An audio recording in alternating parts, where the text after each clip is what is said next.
We feel like this is a good cross-section of opinion of the public at large onto their wants and requirements and the future of the city of Fort Worth.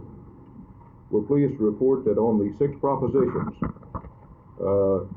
approximately 89% of the people were in favor of the street improvement program, 96% of the people were in favor of the sewage improvement program, 96% of the people were in favor of the fire and police, 87% of the people were in favor of park and recreation, 65% in favor of the aviation proposition, and 75% favorable to the library, new library. Mr. Mayor, of all these findings, which is the most significant to the city? Which is the most urgent? Which should be taken care of first? My personal opinion is that the area of fire and police protection, streets and sewage carry the number 1 priorities.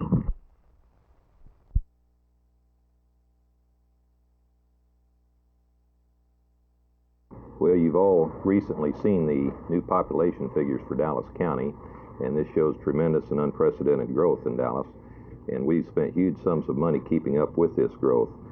Going back just 4 short years ago, we spent $33 million for construction in Dallas County. Last year, $64 million, and this year our construction program is $77 million. So in addition to huge amounts of money needed for construction, we also have been hit by inflation, as has so many other people, and this has added to our cost of operation. Our taxes have gone up almost 300%. Our local payroll has gone up over 130%. And since 1952, when we had our last general rate increase, there has only been a small increment for the introduction of metropolitan calling service, which was introduced in 1968.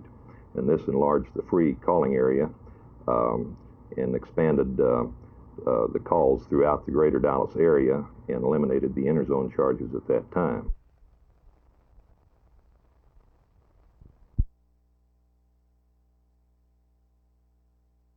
As far as the future is concerned, what do you see for the Air Force Reserves?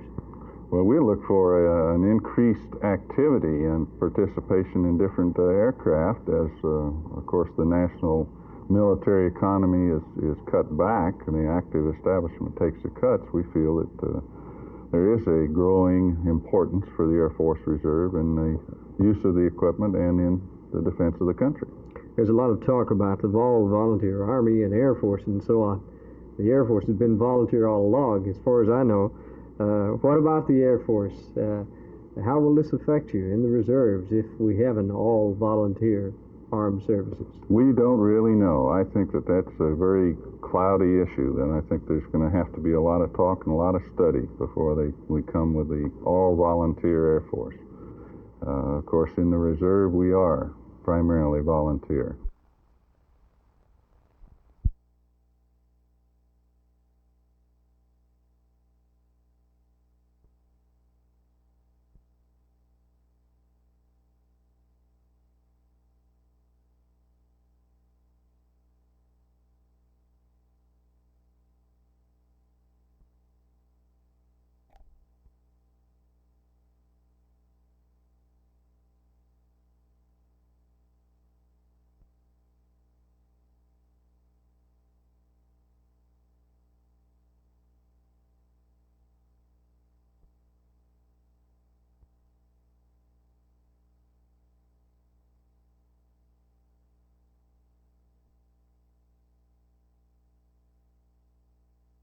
We're going to try to sell individual game tickets and particularly concentrate on the UTA, Baylor, and SMU games. Tell us about this UTA game.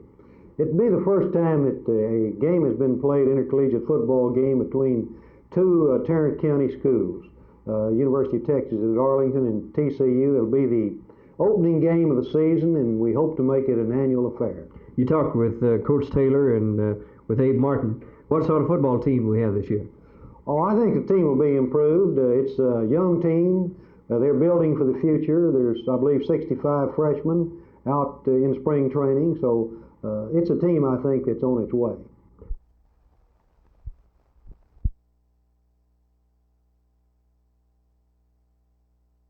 Now, to make it clear, coronary artery disease is a disease that involves the coronary arteries that supply blood to the heart. And that's why these arteries are so vital. Well, what strides are you making, Doctor? Well, we're making some advances, and this is what I plan to talk about.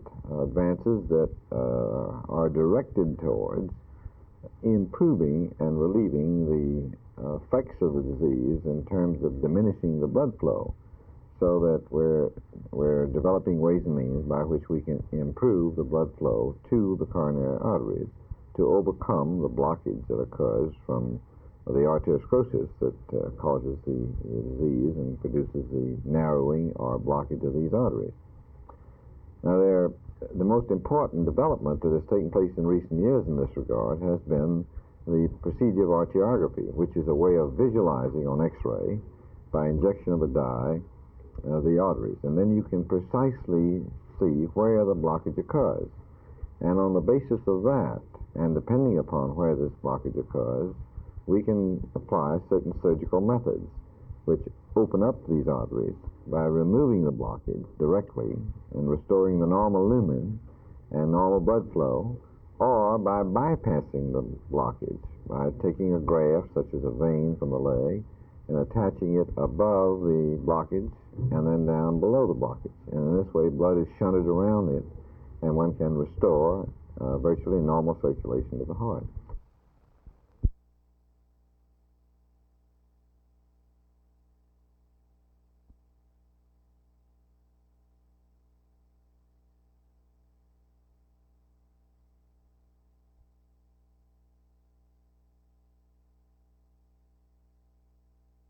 Well, I think the really serious thing about what the Vice President created and formalized in the speech he made last November, and which he's reinforced with succeeding speeches, is the feeling that somehow the newsman must respond to public opinion, in the sense that he must be guided by what public opinion says or thinks. And to my mind, and I think to the mind of most anyone interested in professional journalism, the newsman should not be guided by anything that the public thinks. What he should be guided by is what is the best type of reporting. What is the story? What are the facts? How best to present the facts to best represent what has happened. This is the thing that a newsman has to work for.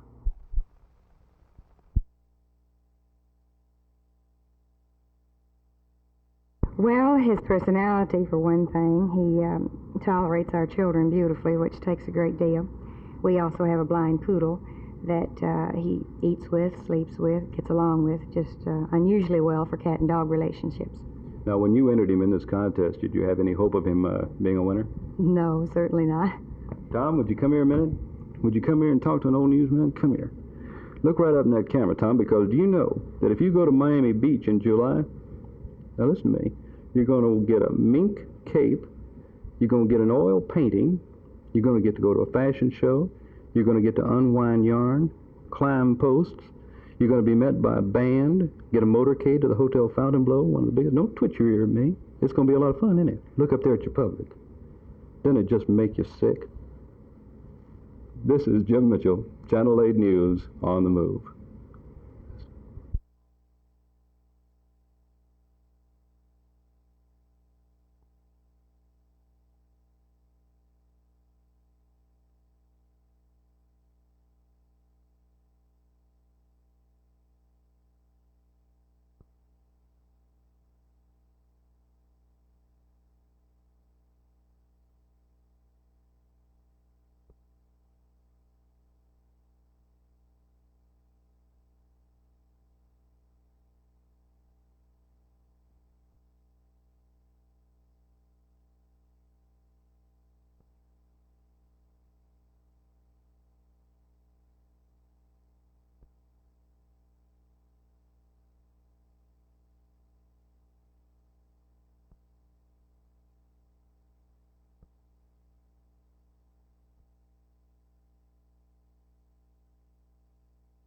Dr. DeBakey, do you feel that the DeBakey-Cooley feud and rivalry has been overworked at this point? It was overworked from the beginning. You have to have two people to have a feud, and I don't have time for a feud. How did it all happen with you and Dr. Cooley? Well, as far as I'm concerned, nothing happened. Now, the problem of arteriosclerosis is related to the development of a lesion that involves the artery.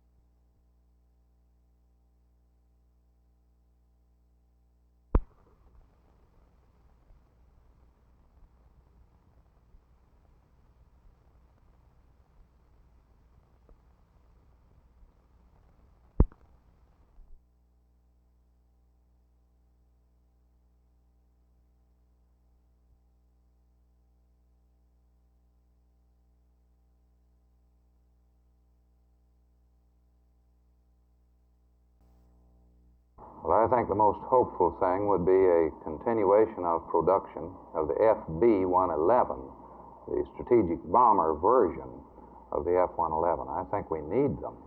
The B-1, assuming that all goes well, assuming that there are no slippages or delays in the production of this sophisticated new system, still could not come into the inventory in operational quantities until at the very earliest 1978.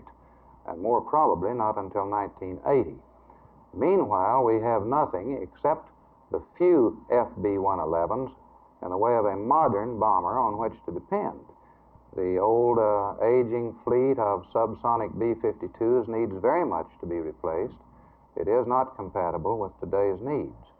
So I think the most hopeful thing is that we will be able to prevail upon the administration to purchase the 300 FB-111s that the Air Force says are its requirement. I think we need them to give this country that extra.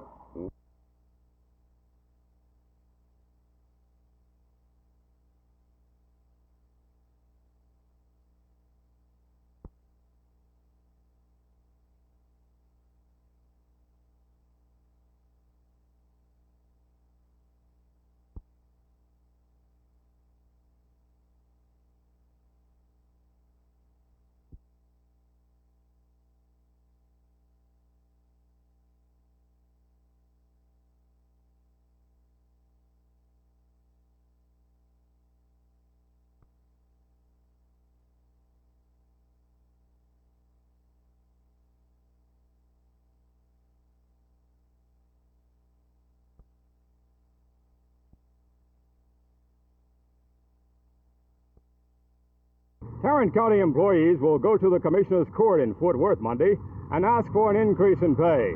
The county workers are expected to request a 6% cost of living pay hike. The raise, if approved by the Commissioners, will affect 900 regular employees. Some county workers received salary increases earlier this year as a result of a classification change. However, workers who were not reclassified, especially those in lower pay grades, are still receiving the same salary as they were a year ago. One argument against the proposed pay hike may well be the same problem faced by the workers: not enough money. But union spokesman Garfield Thompson believes the county fathers can afford the wage increase, and he told me why. Chances are that they will say that the funds aren't available. But I feel that with this windfall that they received from the sale of Turnpike Stadium, which was $710,000, and with the increase of on the tax rolls of something like $51 million, that the county employees are due to receive at least a 6% across the board living increase. And one of that's the only obstacle you see is just lack of funds, right? That's the only objection that I see that they would have would be lack of funds.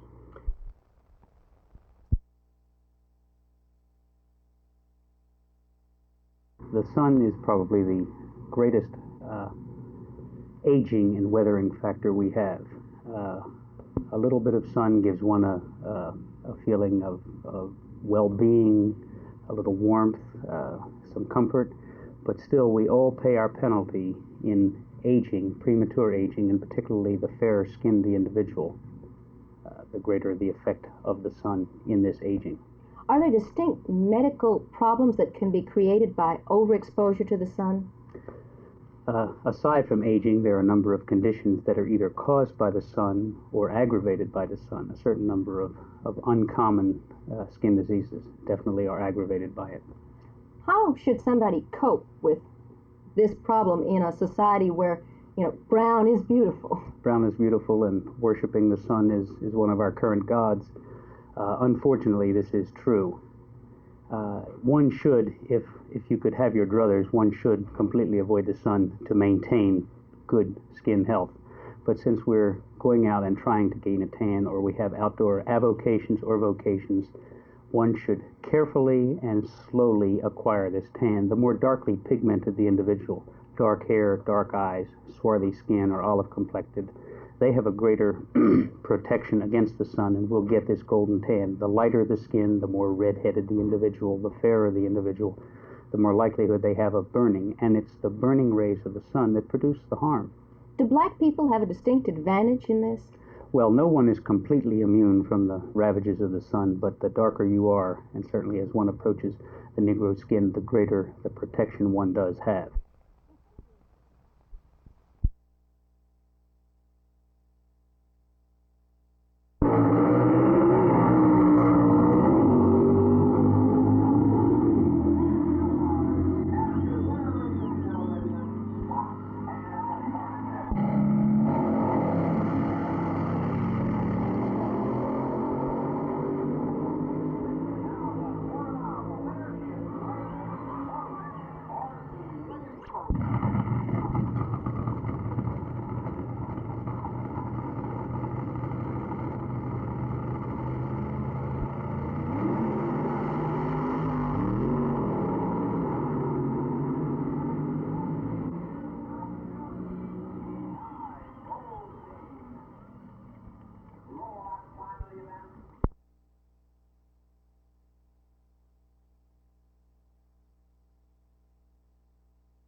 Bob, you came a long way up through the qualifying to get into the finals, and now you're the boss man here at the Spring Nationals. How does it feel? Boy, it feels great. We had to work for it, but, it really feels great. Boy, we changed pistons every round. We didn't think we'd be able to make it back in line. Every car, was a better runner than we were. They were all pros. They weren't better runners when it came down to it, though. How about that last race? What happened? Man, I left on that last hill. I never saw the green light. I didn't know whether I red lighted or not until they come up. It was really great. How do you feel now? Great. I'm rich.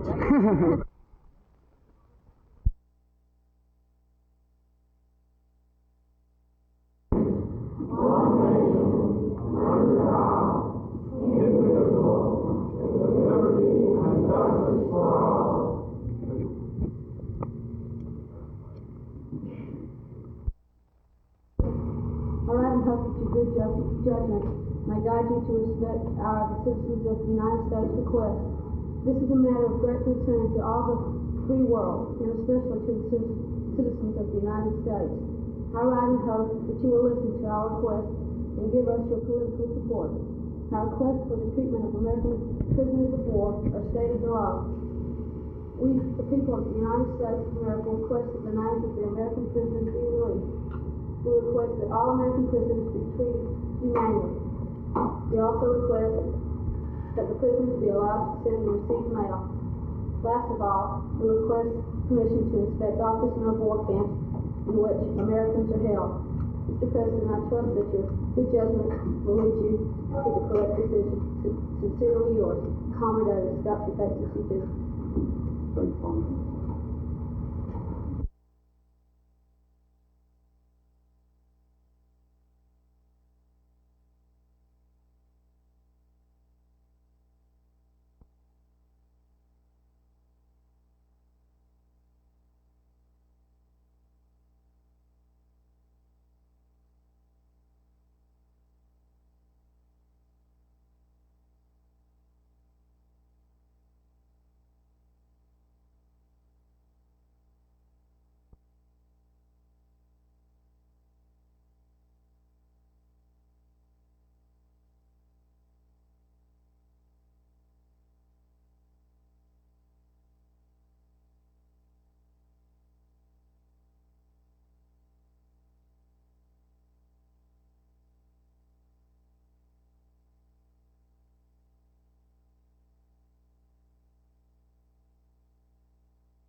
would be opposed to the premise of any program administered at the local level where the local people had no responsibility in the collection of any portion of those taxes. Do you feel that's how it's proposed now? That has been some of the proposals. The whole thing is rather nebulous at the moment.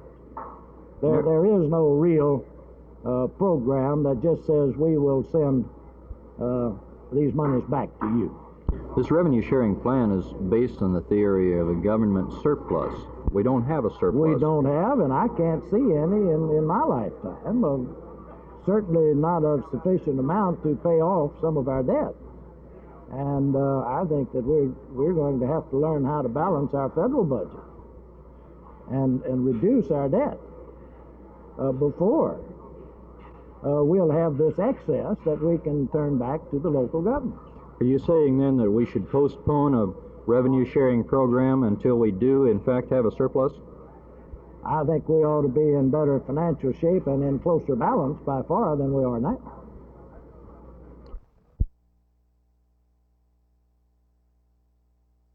Well, I think that it's a matter of opening the eyes of the people as to what the long-range plan for the city is and how it will affect their lives personally. People have a way of thinking only in terms of dollars and cents, and I think that this can be transferred and translated to a concern for the heart and the well-being and the quality of life of people. I think that this can be communicated, that this process of education can take place. It's going to have to take place for the citizens of Dallas and Houston and every other urban area in Texas. Senator, the Dallas-Fort Worth area and your own Houston have more than 1 million people. How do we decide what's good for them, what they want? Well, what would be the first consideration of a person when he lives in a city? My judgment is that he wants to be sure that his street is safe. He wants to feel comfortable in his surroundings in terms of the protection afforded by law enforcement officers. In my judgment, the first duty of a citizen and the first duty of a government to a citizen is to guarantee him this degree of safety. A city the size of Dallas and the size of Houston can make this kind of guarantee with the proper attitude towards the enforcement of the law.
The cry now is that the federal government has preempted practically all forms of taxation except ad valorem, which is property tax. And that's largely true. So if we should reach the point to where we're collecting more money than is necessary just to run the federal government, then we ought to reduce taxes and give the municipalities an opportunity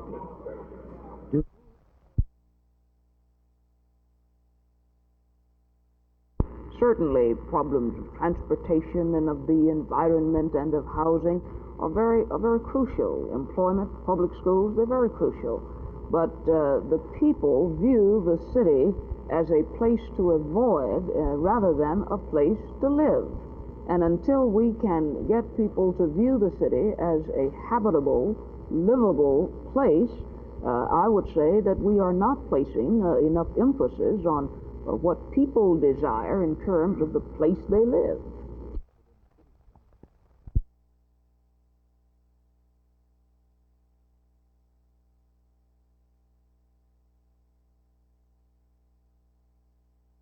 It has not been completely eliminated in any area, but the best way to do it, in my opinion, would be, and I think it would take, about 2 attorneys from my staff, about 2 attorneys from the district attorney's staff, about 2 policemen that were assigned to it almost full-time, and probably 2 of Mr. Decker's men that were assigned full-time.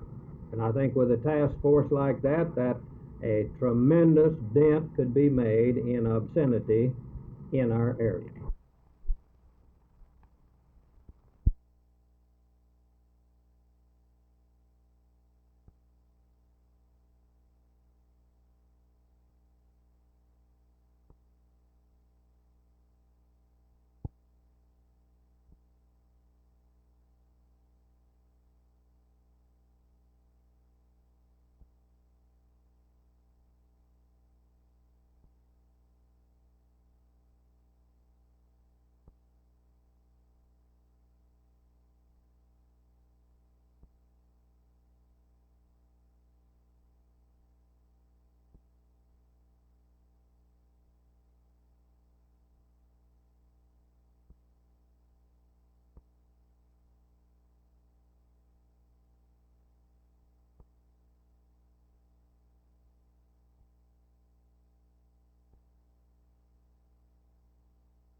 You said earlier in conversation that you, on the subject of miniskirts, that you felt only young girls with beautiful legs and of slender figure should wear them. Decidedly. And here you sit fulfilling all of those qualifications to the ultimate, and you're wearing something other than that. Well, I happen to love the midi. I think the midi is a very, very classy look. I think it gives a woman great line, makes her chic, and it makes her a woman as opposed to being a young girl anymore.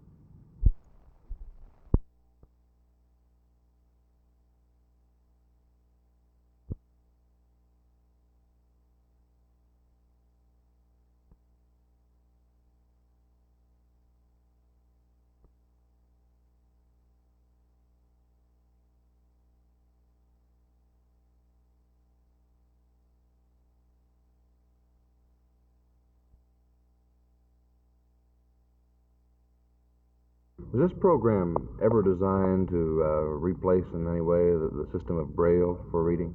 No. I would seriously doubt if Braille could ever be replaced, because Braille serves a need that the spoken word by itself would not necessarily fulfill. But once certain functions have been served by Braille, for many people, the audio media is the best and most efficient.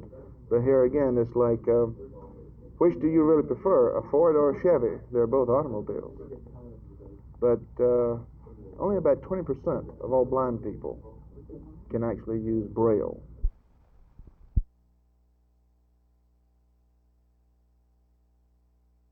Are you what you might call a liberationist? Being, I have been told that I am too independent from time to time. That is necessary, though, in my work, because being a woman in this field, you have to be independent. It's a natural thing. If you're not, you're just not going to get anywhere or do anything. I do feel, though, that trying to have equal rights and compete with a man is just terrible, just terrible. I still think that a man is the most important thing in the world, and without them, we women have got nothing.